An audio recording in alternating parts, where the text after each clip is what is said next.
Selamat datang teman-teman, kembali lagi dengan saya Fataila di materi kita ke-13. Oke, langsung aja kita kali ini lanjutin tentang tools-tools yang belum kita bahas ya, pengenalan tools selanjutnya. Terakhir kita itu di brush tool ya, di B, shortcut B. Sekarang kita ke stem. Clone stem tool sama pattern stem tool. Apa sih itu ya? Dia itu mirip-mirip kayak di ini kayak content aware move tool atau page tool, tapi dia tuh jadi stempel gitu lah. Oke, mungkin buat contoh kita make yang ini original yang capung kemarin. Oke, jadi gini, kalau yang kemarin kita make nah kemarin kan kita make ini ya, make page tool. Oke, kita geser, udah hilang bersih, nggak ada tersisa capung-capung itu ya. Nah, sekarang kita pakai, nah kalau misalkan content aware move tool, kita oke dulu, capungnya pindah gitu ya. Ini abaikan nggak rapinya ya, ini buat tes, buat contoh aja. Nah kalau clone stem itu, oke, ayo bisa yuk. Nah misal gini, ini hardnessnya kita naikin rendah banget. Oke, misal gini, tek, belum kita define, lupa, klik alt dulu, tahan, diklik, nah baru tuh. Nah kita bisa kalau ini kita blurin aja ya, maksudnya hardnessnya biar nggak terlalu ini. Itu tuh bisa kita clone lagi. Nah udah jadi 3 capungnya. Itu fungsi dari clone stem tool ya teman-teman. Aduh ngelag. Itu yang ini kurang rapi ya, karena tadi ya bisa kita rapiin gampang dengan healing brush tool. Oke. Masih di capungnya tadi.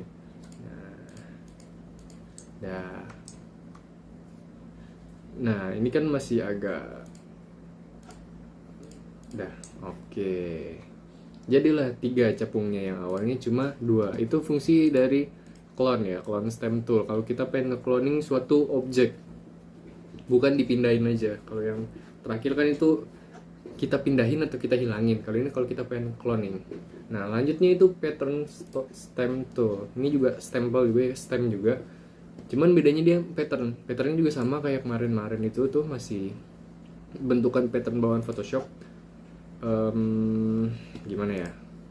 Oke, kalau kemarin kan kita di FX ya, kita udah buat ini nih. Nah pattern kayak gini tuh. Ini kemarin kita ya, hasil kita kemarin. Nah yang nih patternnya kan gini ya teman-teman, dan tongkat di belakang nih full body semuanya gitu kan. Nah kita kalau dengan pattern clone stem tool ini, kita pakai foto yang sama ya biar enak. Oke, ini let's go. Oke, nah kita naikin dulu ya, kita zoom.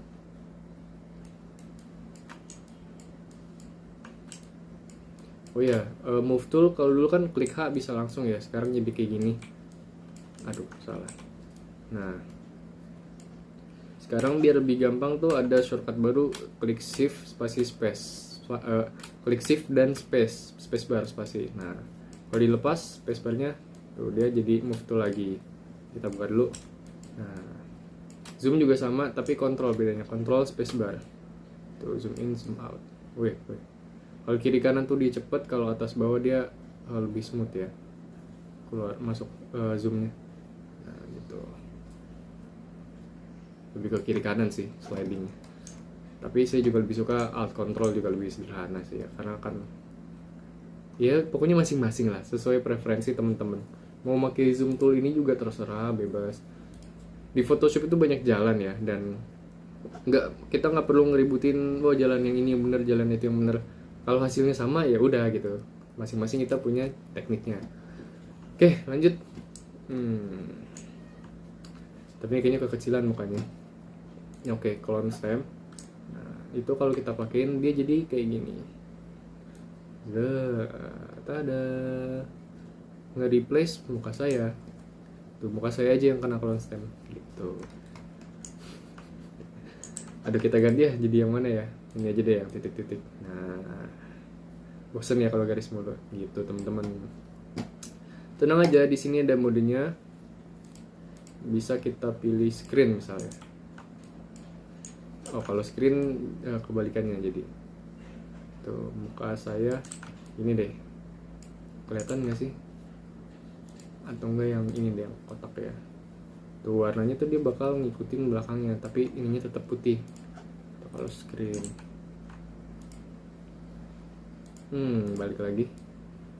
Nah, ini kalau yang color burn ya. Kalau color burn tuh muka saya yang jadi ada patternnya nih. Ini color burn gitu. Itu fungsi dari clone pattern stem tool ya, clone jadinya. Nah, gitu teman-teman. Oke. Jadi dia bakal ngasih efek ya. Ngasih efek di depannya dan tapi tetap blend in gitu ya. Jadi kalian nggak perlu capek-capek pakai kayak brush tool terus di titik-titikin, loh capek banget gitu ya. Kita udah ada stempelnya, ngapain pakai ini lagi manual gitu. Juga bisa pakai yang lain tuh. Itu kalau color burn ya, atau pakai darken multiply juga bisa. Nah, gitu. Impression nyalain. Kalau di impression dia jadi kayak namanya impressionis, dia lebih besar ya. Jadi ini kalau saya sih mending dimatiin aja dan align-nya dinyalain. Kalau dia dimatiin jadi gini. Tuh.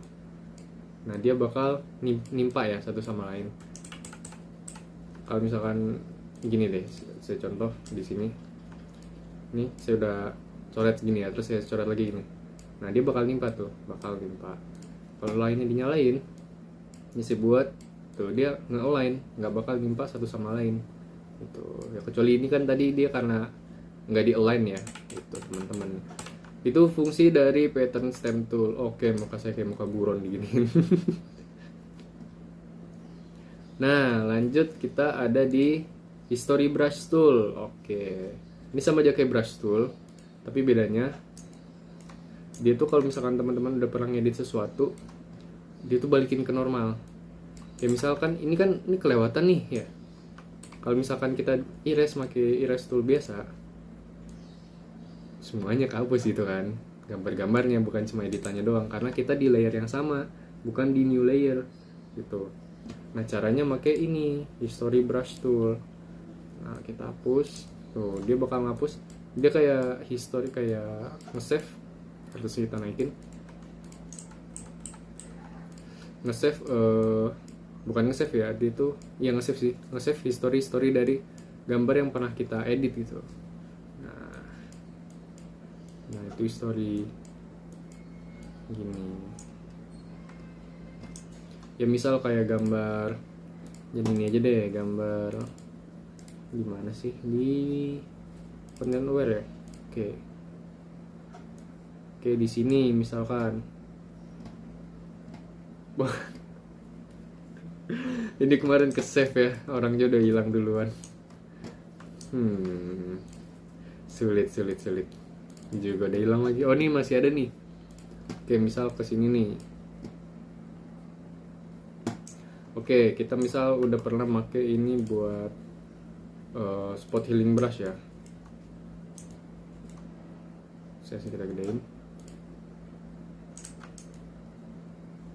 Oke. Udah. Kan udah hilang. Nah, fungsinya art yang tadi, history brush tool. Nah, dia bakal balikin lagi tuh. Gitu, balikin ke seperti semula. Tuh, misalkan pengen orang yang ini aja nih yang nggak dihilangin, ya udah tinggal diklik. Gitu. Dia bakal tetap ada.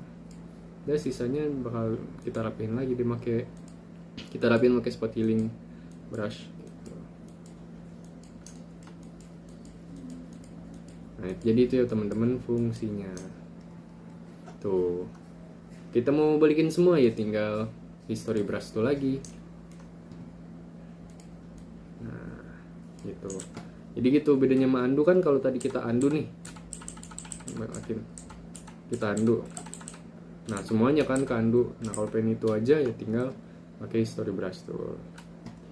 Lanjut kita ke eraser tool. Ini ya toolnya sama seperti fungsinya ya, menghapus. Ya udah buat ngapus. Gitu, eraser tool. Dan di sini kenapa warnanya putih, nggak transparan? Karena cuma ada satu layer dan dia background gitu. Kalau misalkan kita ada layer lagi, atau ini kita matiin deh. Maksudnya nggak jadi background, otomatis dia jadi transparan. Itu erase tool. Lanjut background eraser tool. Nah, apakah ini? Nah, ini tuh biasanya buat logo teman-teman. Kalau misalkan buat foto, dia sama aja kayak eraser biasa. Nah, tapi bakal kelihatan powernya, fungsinya kalau kita misal di sini deh. Oh, tapi ini udah transparan ya logo ini. Bentar, kemarin kita itu ada satu logo lagi di mana ya? Nah, ini di nom. Oke. Kita buatnya di ini aja deh.